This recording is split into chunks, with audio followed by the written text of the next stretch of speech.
Have you ever noticed how some puzzle books on Amazon just absolutely take off while thousands of others just sit there with no sales and no reviews? It's not random and it's not luck. The truth is that most puzzle books fail because they're thrown together without research, without a clear audience, and without any kind of branding behind them. In this video, we're going to walk through how to create a puzzle book that is actually designed to sell, from niche research to interior quality and creating the best puzzles, to branding, to creating the foundation of a real self-publishing business so that you can understand exactly what separates best-selling puzzle books from just another listing lost in the Amazon marketplace. If you're new here, I'm Caroline and I'm a self-publisher who has been creating and selling books on Amazon for over 7 years, and on this channel I show you how to do the same. Let's start with a big mindset shift. Best-selling puzzle books aren't always the most complicated, and they're not necessarily created with the fanciest, most expensive software out there. What sets them apart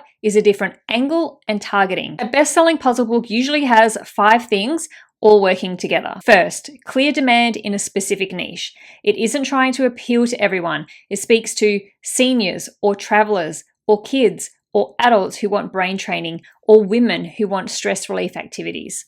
Second, a strong angle. Instead of just another word search book, it's large print for seniors or themed around relaxation or designed for memory support.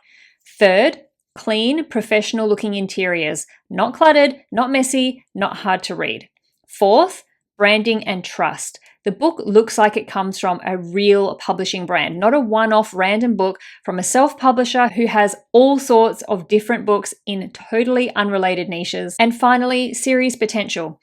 Best-selling puzzle books rarely exist as a standalone product.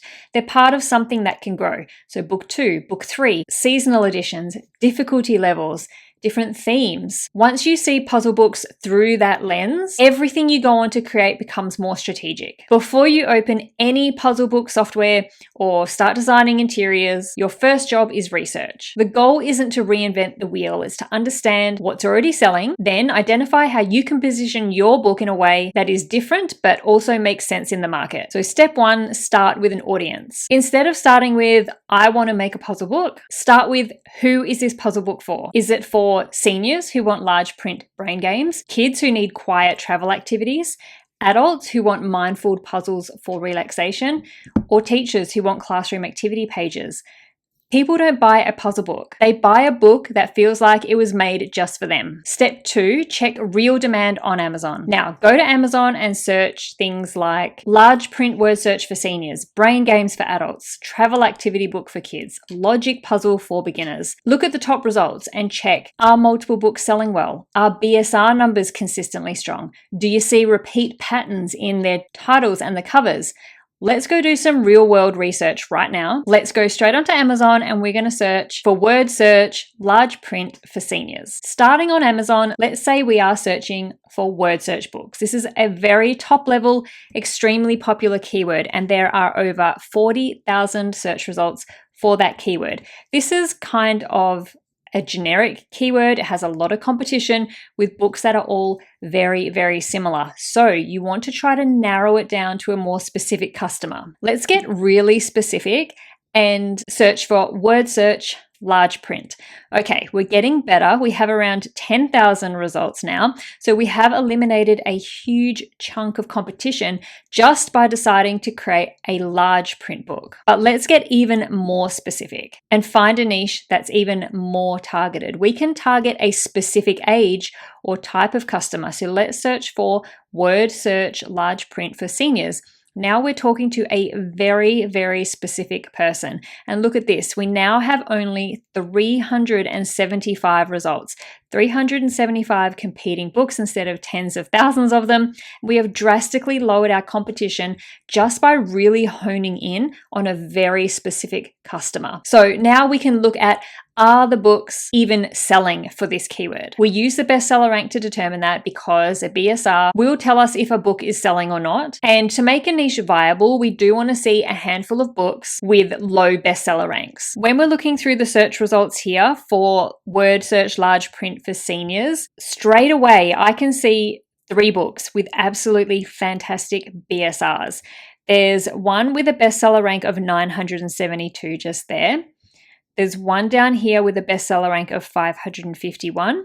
This one has a bestseller rank of 563. This one over here, a bestseller rank of 840. So this immediately tells me these books are very popular with this specific customer, which is seniors. If there are several books selling, that is a healthy market. If there's only, say, one bestseller and everything else is dead, that's usually a red flag. This very specific niche has multiple bestsellers, so it's looking like a really great niche. To get an idea of how successful these books are and how successful this sub-niche is, let's do a quick calculation. If your puzzle book has a bestseller rank of 550, then it is going to be selling thousands of copies every single month, which has the potential of tens of thousands of dollars per month in royalties. Step 3, look for gaps and opportunities. Now that we've determined that this is a great niche, we can now move forward and ask yourself, are the covers outdated or cluttered? Do interiors in these books look cheap or maybe inconsistent? Is there an audience that's being ignored? For example, women, beginners, or travelers? Could a calmer, cleaner, more modern design stand out? You're not trying to copy what's already out there. You're looking for how to improve, how to be different and unique, and how to position your book so that it feels like a better option. Step 4, validate before you commit. As we've already determined, a good niche will show you multiple books performing well, not dominated entirely by giant brands, clear audience signals in the title and subtitles. And when those pieces all line up, then it's worth moving forward. Now, let's talk about what actually goes inside the book, because interior quality is a huge reason why some puzzle books get great reviews and others don't. And this is all regardless of the type of book, the type of puzzle book that you're making. This is going to be applicable to any type of puzzle book. So a premium interior feels spacious and intentional. That means things like good, roomy margins, plenty of breathing room, large print where appropriate, consistent formatting, and no cramped puzzle grids. If your puzzle feels tiny, cramped, or squashed onto the page, it will instantly communicate low quality. One of the biggest mistakes beginners make is stuffing lots of random puzzles together with no theme or structure whatsoever. You don't need to include everything. You don't need to include every type of puzzle. In fact, a single style book executed extremely well can sell better than a chaotic mess. Two strong approaches are a single focus puzzle book, for example, all word searches or all Sudokus, or a curated variety book with a clear intention, like memory or logic or calm focus or travel activities. The key is that the puzzles feel like they belong together. Now, your puzzles should have a natural progression. Start simpler, build difficulty, and organize the book into sections rather than just scattering random pages everywhere. For seniors or beginners, who are your target customer, clarity and accessibility matter more than complexity. For brain training books, challenges should increase in a satisfying way, and always include clear instructions for each puzzle type and a clean and organized solution section at the end. This is non-negotiable. Messy, tiny, or confusing solution pages are one of the most common review complaints, and they are completely avoidable. Then we need to look at your cover. Now, your cover is your salesperson. Before anyone reads your description or looks at the inside of the book, the cover tells them whether the book is trustworthy, whether it's appropriate for them, and whether it's worth clicking on. Strong covers do 3 things. They make it immediately clear who the book is for, what type of puzzles are inside, and why it's appealing or beneficial. The fonts on the cover should be bold, readable, and structured. Avoid trying to fill out every inch of the page with graphics. Simplicity almost always feels more professional. There are some common mistakes to avoid, and that's things like clip art overload. If you can, avoid using clip art whatsoever on your cover. Too many bright colors, fighting and clashing with each other. Thin or hard to read fonts. No visual hierarchy. And titles that are just vague and generic. This is a couple of examples that I did find in the puzzle book search results. These puzzle books just haven't nailed clear, easy to read fonts with little clutter on the cover. These designs make it really hard to actually read the title of the books or make it clear exactly what this book is about. And I'm looking at them on the listing page on my laptop. Imagine how hard these covers would be to see at thumbnail size within the search results on someone's small phone screen. Your cover should instantly communicate clarity, confidence, and purpose. Now let's talk about some branding, because this is the part where you move on from I published a puzzle book to I'm building a puzzle book brand. Best-selling books often succeed because they don't exist in isolation. They are part of a bigger system that customers can come back to. And that is your main goal, getting repeat customers. When you start to establish a brand identity, you need to think about what your pen name or your imprint name might be. Coming up with a consistent cover style across your books and repeated fonts and layout patterns across all books, and creating a recognizable look on the Amazon search page. That familiarity builds trust with customers. You'll also start designing books for series potential. Even if you're only publishing your first puzzle book, start to think ahead about creating volume 1, volume 2, volume 3, different difficulty tiers like beginner, intermediate, advanced, having themed editions like travel, relaxation, seasonal, or holidays and events. When a customer enjoys one book, you want them to recognize the next one immediately. So once your brand exists on Amazon, the next step is establishing a home for it outside of Amazon. And this is where a simple website can be really, really powerful. A website is going to help you look more professional and trustworthy, build credibility with customers, showcase your books in one place, and lay the foundations